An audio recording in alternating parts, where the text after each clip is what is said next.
Assalamualaikum warahmatullahi wabarakatuh. Waalaikumsalam warahmatullahi wabarakatuh. Kembali mengudara podcast Ngobah, ngobrol Bermanfaat. dengan setup baru, masya Allah Ustaz. Kita sekarang ada Perdana. Kita ada di mana sekarang nih? Kita ada di Kementerian Agama. Emang kelakuan anak-anak muda ini. Ini kita ntar dibubarin nggak ini? Nah. Buka meja di sini. Jadi baru datang tahu-tahu kenapa ini jadi kamar kotak jadi hijau semua. Rupanya ketika di Takut kamera. ada mobil lewat nih gimana? Udah izin. Udah izin. Kita intinya sudah bikin surat Iya, pemberitahuan iya. kepada daerah Jaksel. Iya iya. Aneh pikir ini cuma terjadi ketika NASA ke bulan. Woi. Rupanya cuma CGI doang. Jadi, mirip kayak di podcast Iya, Mobil kita Jilat. juga CGI atau asli nih kita di Bisa kita di luar angkasa mungkin. Iya. Besok kita di luar angkasa. Besok kita. Kita podcast Pembahasan tentang bumi alam bulat semesta. datar. Iya. Woi. Boleh. Oke, Ustadz gimana kabarnya nih? Alhamdulillah sesuai dengan kondisi malam ini ya, agak-agak rintik, agak-agak mendung. Ya, mudah-mudahan Jumat ini jadi Jumat barokah. Amin. Karena hujan dari sore tadi ya. Iya. Masya Allah nih Ustaz. Iya. Rizky gimana nih untuk Jumat hari ini? Ya gini-gini aja kita mah. Nggak jauh-jauh lah. Ya, pengangguran ya gini-gini aja. Iya. Mungkin buat teman-teman pendengar kaum obat nih ya. Ustaz. Iya. Kita tuh kalau podcast biasa di hari Jumat. Jadi Jumat kita record, mungkin editing Sabtu Minggu baru rilis lah Minggu ya. Iya. Jadi buat teman-teman yang nungguin nih, Itu kalau lagi bener ya. Iya, Iya. Kalau Kalau lagi lagi nggak kesetrum. Iya, lagi nggak kesetrum ya kan, malaikat subuh lagi nggak pada kabur ya kan. Hati lagi istiqomah ya kan di jalan dakwah. jadi nggak futur lah ya. Iya. Semoga aja lah kita konsisten lah. Amin. Karena emang Tipis aja. berat ini kita di era digital, apalagi dakwah digital kita ini agak-agak sensitif. Iya. Offline di Breda ya. Apa yang Ini disebut online, oh iya, online pakai Kementerian Agama. Wah, tidak siap. Emang mau bahas apa sih? Mas? Nggak tahu nih, Mang. Kita duduk di mari nih, Nah. depan kantor Kementerian Iya. Agama. Nah, itu dia. Makanya aneh mau ngajak nih Iski sama Ustadz duduk di meja ini di depan kantor Kementerian Agama ini agak berat. Karena aneh mau ibaratnya mendemo nih. Oh, demo. Ini gimana sih? Gitu. Oh. Kita ini sebenarnya udah jelas aturannya, ya, aturan mainnya nih. Jadi aneh lagi main nih di Instagram, tiba-tiba ngeliat kok ini ada temen aneh nikah nih beda agama nih Stan. Jadi pembahasan kali ini tentang pernikahan beda agama. Ente udah nikah? Belum. Maksudnya Justru. tapi disclaimer nih Stan. Ini kita no offense ya, tidak maksudnya menyinggung Iya. atau tidak menyudutkan siapapun. Tapi yang jelas kita hanya mengambil hikmah Oh, ngambil. atau Tahu mengambil ilmunya, ingin tahu boleh nggak ilmu. itu sebenarnya ya? Nah, Nikah beda Ibaratnya agama gitu ya. kayak main bola nih, nendang jangan offset gitu ya. Soalnya Ah. kan ada perkawinan silang tuh kan. Apalagi nih? Bilang apa campok apa kayak Antara hewan jenis lain sama jenis lain. Oh, kira. ya nggak Nah, Kirain itu. manusia sama hewan. Ini pernikahan apa film telenovela sih? Ya intinya kita akan ngebahas tuntas kupas tentang pernikahan beda agama, Ustaz. Oke.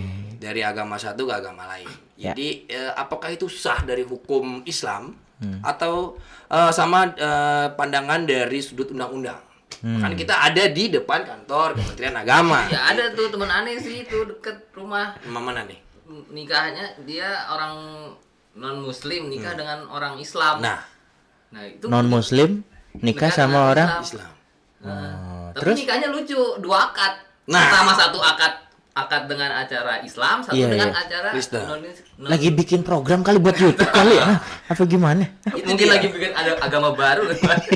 intinya gini Ustaz ya, maksudnya aneh mau pengen cerahkan diri juga sama teman-teman ya, semua kaum obat pengen tahu nih, makin hari makin nggak jelas ya nggak, apakah pernikahan beda agama ini memang sebenarnya secara undang-undang sah di Indonesia, boleh aja gitu, asalkan nikahnya itu pakai akad yang muslim, satu lagi pakai akad yang non muslim, jadi dua-duanya berbarengan, apakah seperti itu?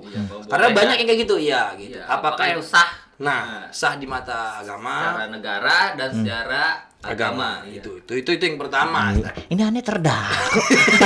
Aneh normal, aneh nikah sama muslimah loh. Ini kenapa aneh dimarahin ya di sini? Mau nanya bukan marah. Oh iya. Ini ngambil nunjuk-nunjuk nih pakai video soalnya depan Kementerian Agama lagi. Ampun dah, kita bukan Menteri Agama lagi. Itu gimana dah? Itu Iya. dulu pertama. Nah, itu dia. Langsung jarang-jarang podcast langsung tuk. Oke. Karena emang ini satu bekal juga Stan. Enggak emang ini lagi happening apa Ini sih? mau darurat nih, udah darurat. Happeningnya itu di kalangan teman-teman aja. Teman-teman oke. karena udah ngebet nikah nih. Iya, Kayaknya iya. nggak ada lagi nih cewek selain dia nih. Iya. Meskipun beda agama. Oke. Nikah. Aja. Ini kita ngobat ya. Ngobat. Kalau ngobat nih bukan kajian samudra dalam nih.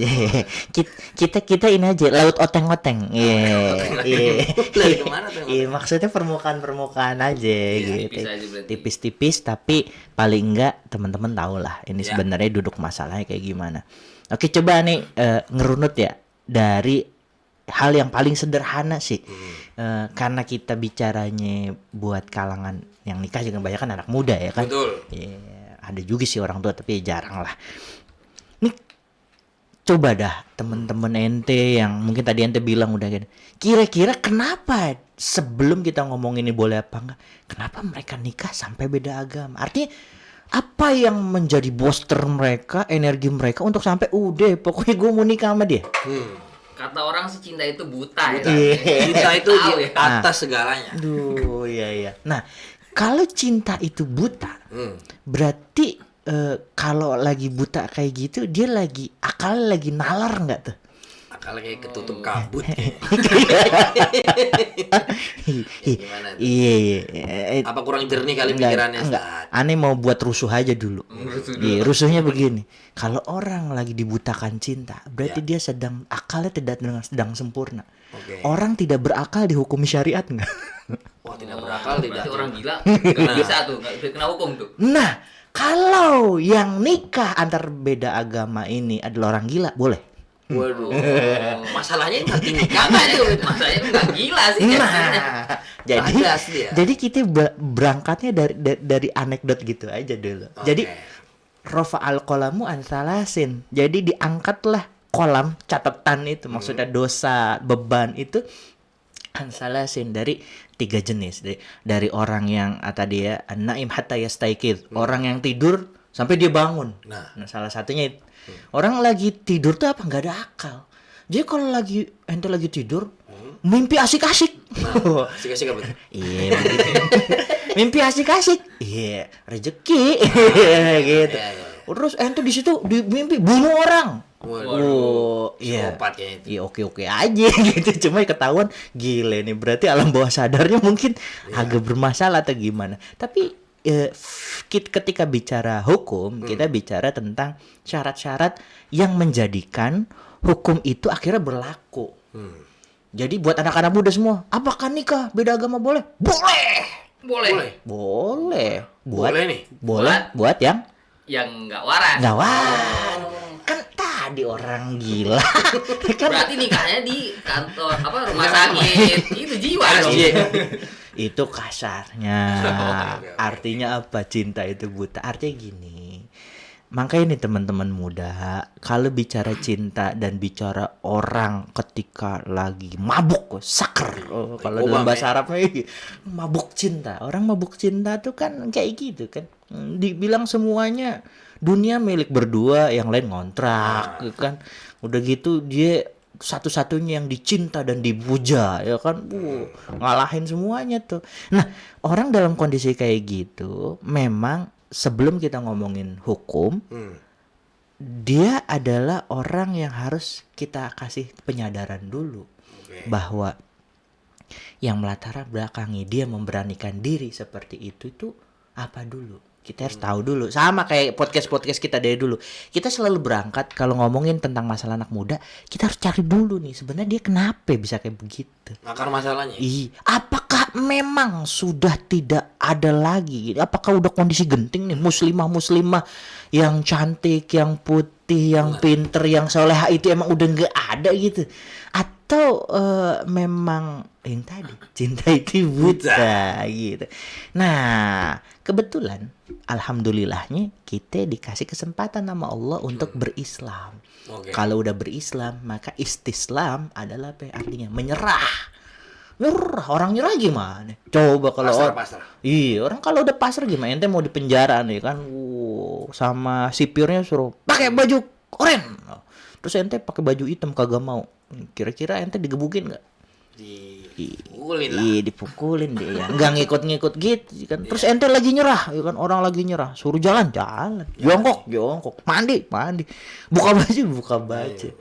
Bahasa paling kasarnya Islam menuntut kita untuk menyerah. Oke. Bahkan sebelum kita mengerti. Gitu loh. Maksudnya apa? Kadang untuk bisa mencerna dan mengunyah apa yang kelihatannya membatasi, itu buat anak-anak muda, apalagi lagi di mabuk cinta, wah udah sama-sama nggak logiknya. Kalau gue nggak nikah sama dia, seakan dunia tuh akan akan nggak jadi apa-apa, kayak padang pasir tanpa teh pucuk gitu. Panas. Iya, kita di sini biasanya ada teh pucuk juga. Kalau nggak ada kan kayak hampa ya. Betul, haus ya. Iya, haus. Sponsor masuk. Iya, sponsor belum ada nih. Iya, nggak apa-apa deh. Gitu. Jadi ujungnya apa? Udah jelas. Kalau udah nyerah kayak gitu ya udah buka aja Qur'annya. Nih dalil umum sebelum kita ngeliat ulama berbeda pendapat dan sebagainya. A'udzubillahi minasyaitonirrajim. Wala tunkihul musyrikat hatta yu'min. Jangan kalian ya kan menikahi wanita-wanita kafir ya, non muslim hatta yu'minna, sampai mereka beriman dulu. Gitu. Pintunya begitu. Wala amanatun mu'minatun khairun, bahwa sebenarnya sesungguhnya bahkan seorang budak nih, level budak tapi muslimah, khairun, lebih baik daripada. Nah, artinya kita runut dah biar nggak panjang. Oke.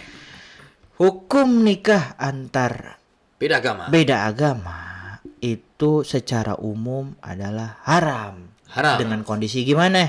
Kondisinya adalah kalau laki-lakinya adalah non muslim, muslimahnya perempuan yang muslimah, udah jelas. Ittafaqul ulama bersepakat tidak boleh. Oke, Tapi kalau dah. kebalikannya? Nah, terus sama juga. Kebalikannya juga kaidahnya adalah musyrikat. Kalau misalnya wanita laki-laki ya, muslim, lalu perempuannya musyrik itu apa? Musyrik itu adalah non muslim yang tidak beragama samawi. Agama samawi itu agama yang didefinisikan agama yang turun dari langit. Agama-agama besar. Agama apa? Yahudi ya kan? Nasrani. Kalau agama bumi apa? Agama musyrik yang non samawi. Buddha, Zoroaster kali aja ada. Kemarin penyembah pohon pisang. Iya, ya itu apalagi dari Binjai. Wah, itu penyembah pohon pisang dari Binjai udah susah juga tuh. Majusi atau aliran yang memang sesat. Iya, yang kayak gitu kan. Itu udah jelas nggak bisa. Ulama berbeda pendapat ketika di posisi bahwa perempuannya seorang dari ahlul kitab tadi. Jadi misalnya agama dari agama samawi, yaitu Yahudi dan Nasrani. Dengan catatan bahwa mereka adalah ahlul kitab yang masih memahami tadi monoteism, memahami bahwa agama yang dianut adalah agama yang menyembah satu Tuhan. Pada waktu itu Bani Israel ya kan, itu sebelum masuk adanya infiltrasi dari Zionisme, adanya Talmud dan lain sebagainya, ya masih dianggap ahli kitab. Lalu seperti sekarang misalnya ya, saudara-saudara kita di Indonesia yang Nasoro ya kan, sebelum konsili Nisaya bahwa mereka juga bersepakat ada monoteism. Mereka punya aliran monoteism, tapi setelah nanti kita coba kaji lah sejarah ini, kita kan tipis aja permukaan aja. Iya, setelah konsili Nisaya itu disepakati bahwa akhirnya ada Trinitas. Nah, Jadi pasca itu maka di sebagian besar ulama pendapat yang mu'tamad tuh yang kuat nih, yang paling kuat adalah ya tidak ada lagi ahlul kitab Udah nggak ada lagi. gitu. Tapi ini ada tapinya lagi. Ada juga pendapat yang juga masyhur juga, artinya ya boleh-boleh aja meskipun mereka misalnya tetap ahlul kitab misalnya Nasoro, tapi mereka misalnya Trinitas. Kenapa? Karena posisinya mereka pun masih misalnya mengimplementasikan perjanjian lama misalnya. Kalau yang Nasoro misalnya kebanyakan, bahkan di Protestan kan ada jenis salah satu, kalau ibarat kita mazhab kali ya, mazhab misalnya yang kayak Advent, Kristen Advent tuh gitu-gitu. di Protestan. Kalau ya di Protestan tuh ada teman-teman yang mereka Advent, yang mereka Sabat, mereka hari Sabtu tuh ke gerejanya gitu kan.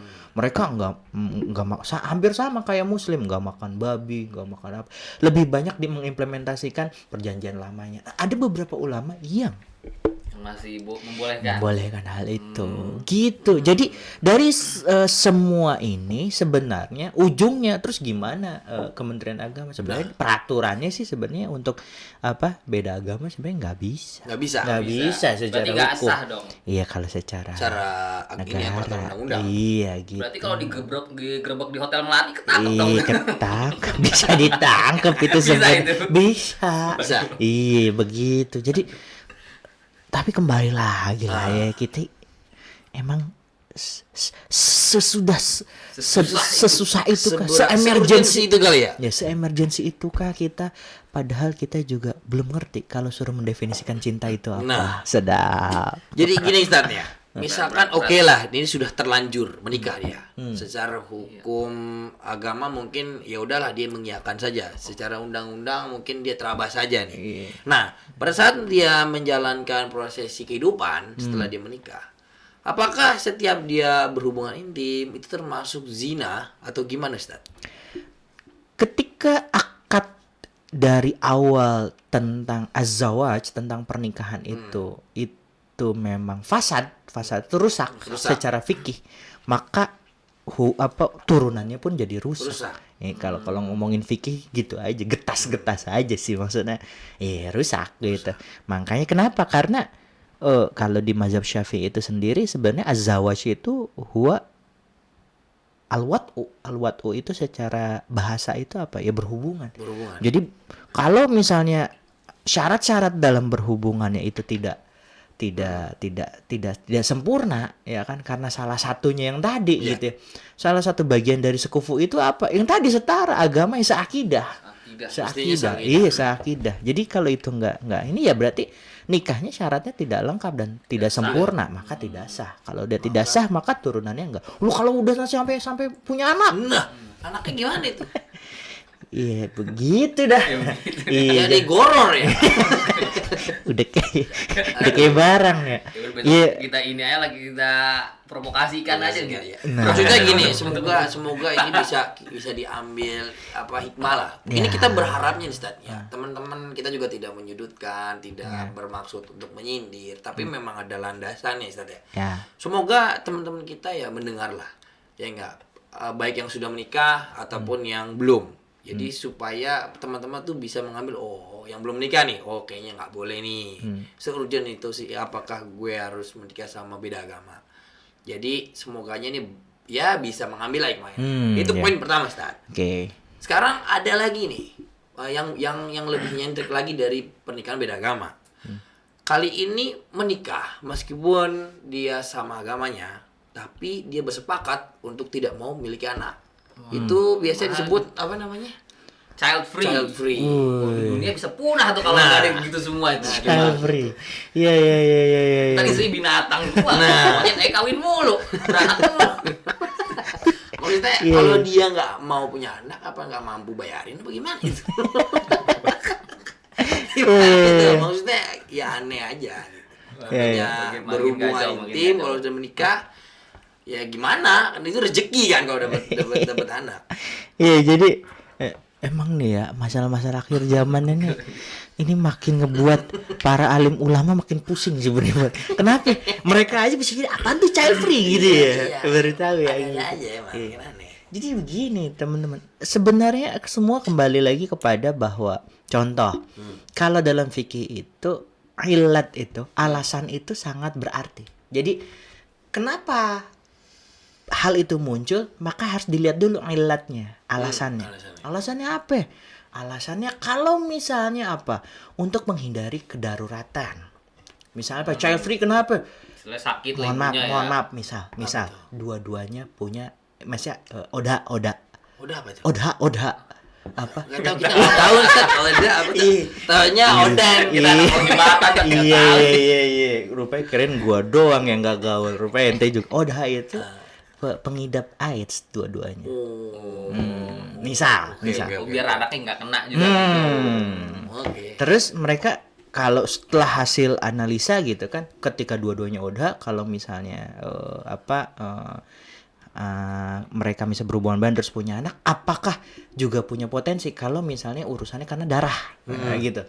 Nah itu bisa saja untuk dengan alasan seperti itu mereka bisa berniat atau mengusahakan atau mengikhtiarkan bagaimana supaya child free atau apalah istilahnya kayak gitu. Itu satu. Terus ada lagi yang child free yang lain tapi pakai pendekatan yang mungkin alasannya ekonomi. Nah, Hal yang kayak gitu udah jelas sebenarnya itu bukan makruh lagi, nggak boleh kalau untuk alasan Boleh apapun. ya? Nggak Wah, bisa. gua nggak bisa ngasih makan anak gua apa Iya, ini? nggak bisa. kayak Gua aja nggak bisa makan. Iya, nggak bisa. maksudnya kalau dia takut untuk masalah ekonomi ya ngapain nikah ya? Sebenarnya nggak gitu juga, Nggak gitu Ja. juga, ya? Jadi orang sebenarnya nikah itu kaidahnya itu nggak ada hubungan sama ekonomi. Menikah itu adalah menjaga apa? Keturunan. Oh, intinya berarti nikah itu harus punya anak dong berarti. Iya, artinya bahwa menikah adalah jalan satu-satunya untuk menjaga agar keturunan kita sebagai manusia ini Tidak punah seperti dinosaurus berarti. Jangan-jangan dinosaurus terkena pemikiran itu. Bisa jadi. bisa Kayak jadi. T-Rex yang Iya. yang memprovokasi Iya, gitu. mungkin child free ini juga mungkin dia punya DNA T-Rex yang dulu. Punah. Nah, takutnya itu. Biar lebih kita kupas dalam nih ada nih Stat kayak poster gitu tentang asumsi fakta soal child free. Ini dari Magadolene. Magadolene. Magadolene. Magdalena apa Magadolene? Magadolene ini. Oh. Jadi dia itu bikin dua, yang satu asumsi dan yang satu fakta. Oke. Kita bacakan dulu yang pertama, Stat. Child free trend dari barat yang nggak cocok diikutin orang Indonesia. Ini asumsinya. Sedangkan faktanya, child free adalah pilihan hidup seseorang terkait kesanggupan mental, fisik, dan finansial mereka. Ini pertama tuh. Berarti kalau asumsinya ternyata di barat itu udah dilakuin berarti nih. Kalau menurut orang-orang. Tapi menurut fakta dari berita Magdolene bahwa ini tuh child free ini pilihan hidup. Tergantung berarti Tergantung. masing-masing orang. Iya. Ini kenapa sih orang-orang akhir zaman ya? T-Rex saya juga T-Rex Iya, memang. iya. T-Rex. Yang membuat artikelnya T-Rex nih. Makanya punah ntar lagi nih kayaknya. Hati-hati nih. Kita tidak menyudutkan siapapun. Oke, baik. Gini teman-teman. Kalau bicara tentang pilihan hidup, ingat bahwa kita adalah manusia sosial di mana pilihan-pilihan hidup kita dibatasi sama nilai-nilai yang juga disepakati agar prinsip-prinsip yang kita lakukan juga tidak bertabrakan atau tidak mengganggu bagaimana prinsip orang lain juga ini. Oke, kalau gitu masing-masing dong Ustaz. Ini berarti hak asasi dan lain sebagainya. Dari sisi bahwa dia memang mau mengambil keputusan itu, ya itu dalam arti apakah dia melakukan sesuatu yang munkar. Munkar itu sesuatu yang akhirnya karena keputusannya itu mengganggu atau enggak merusak tatanan sistem orang lain. Misal kayak apa? Kayak misalnya dia ada orang zina. Misalnya zina itu perbuatan fahisyah, perbuatan keji. Tapi dilakukan di mimbar masjid. Orang lagi pada mau sholat. Itu lebih ke arah stres. Iya. Itu jadi perbuatan munkar. Kalau kita diem, kita kena dosa. Munkar itu ya harus diajar. Sama kayak Dia mungkin punya keputusan gitu. Iya. Kalau hanya untuk tulisan itu nanti urusannya dengan pemikirannya. Artinya pemikirannya belum bisa kita katakan benar kalau mau pakai kacamata Islam. Kita harus lihat lagi ilatnya kenapa gitu. Tapi kalau hal ini akhirnya menggejala menjadi sebuah sistem yang dikondisikan. Semua ini jadi sebuah pattern, pola bahwa ini kita lagi gembar-gemborin hak asasi manusia. Jadi campaign dan campaign itu juga akhirnya masuk, mohon maaf misal dalam kurikulum anak-anak kita. Sorry, anak Ane dan anak Iski. Karena ente belum nikah. jadi yang kayak gini maka masuk kaidahnya adalah apa? Iya, kaidahnya kita nggak boleh diem. Kita harus sampaikan juga yang menjadi hak kita. Apa? Menyampaikan pendapat bahwa apa yang melatar belakangi mereka seperti itu pilihan hidup, tapi pilihan hidup atas dasar apa? Atas dasar ketakutankah? Atas dasar tadi dia mungkin ngomongin masalah kesiapan mental dan sebagainya dan lain sebagainya.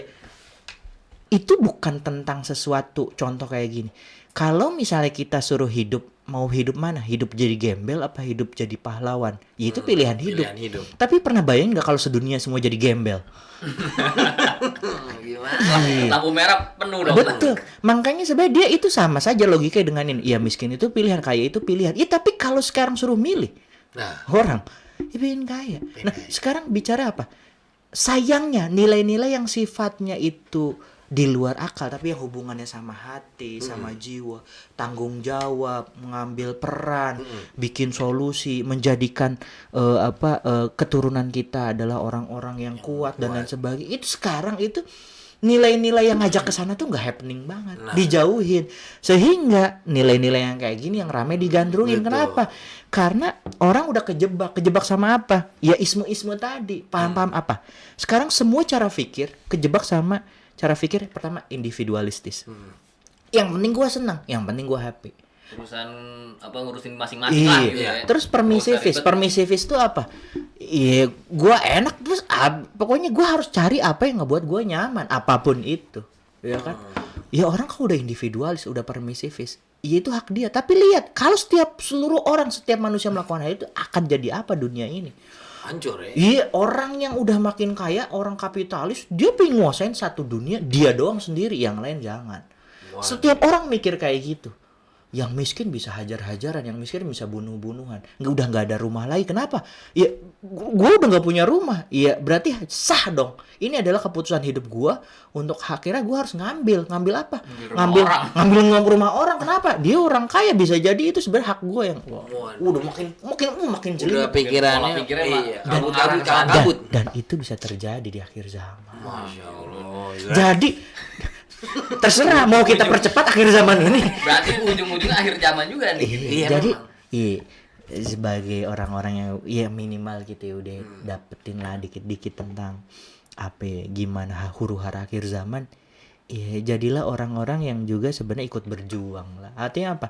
Menanamkan nilai-nilai yang lebih baik lagi. Ya masa hidup buat sendiri. Ya masa hidup cuma buat perut. Ya masa hidup cuma buat di bawah perut.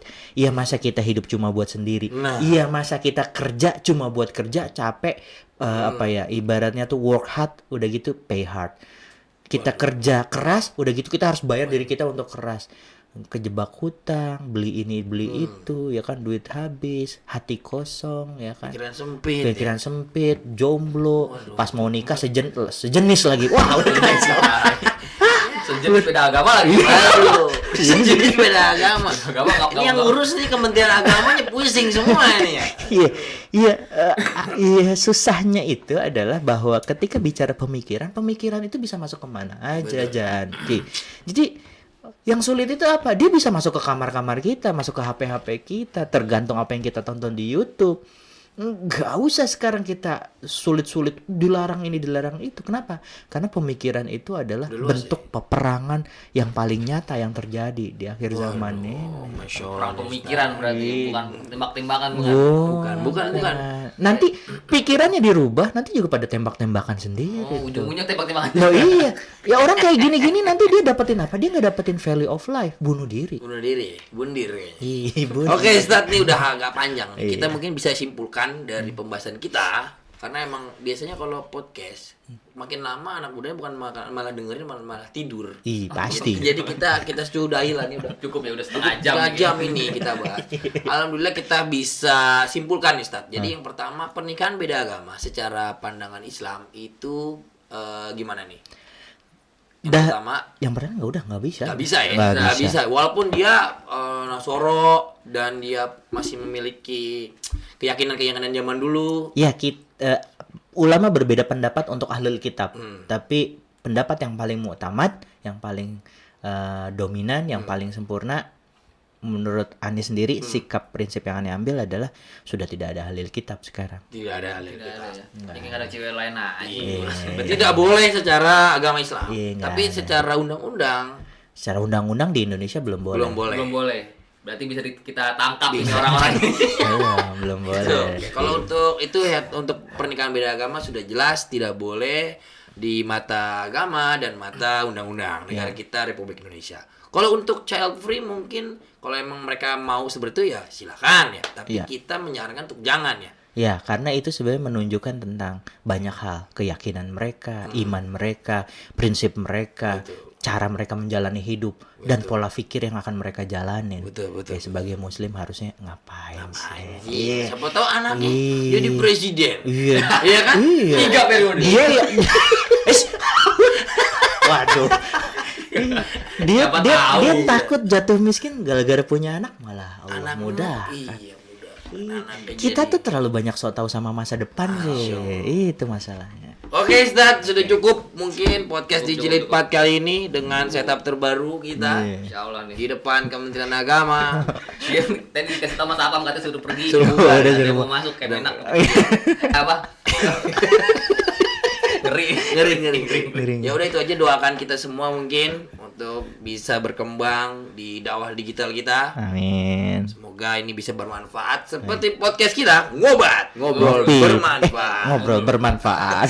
Oke, terima kasih. Wassalamualaikum warahmatullahi wabarakatuh. Wah. Waalaikumsalam warahmatullahi wabarakatuh. Udah. Keluar. Pak, maaf Pak. Makasih Pak.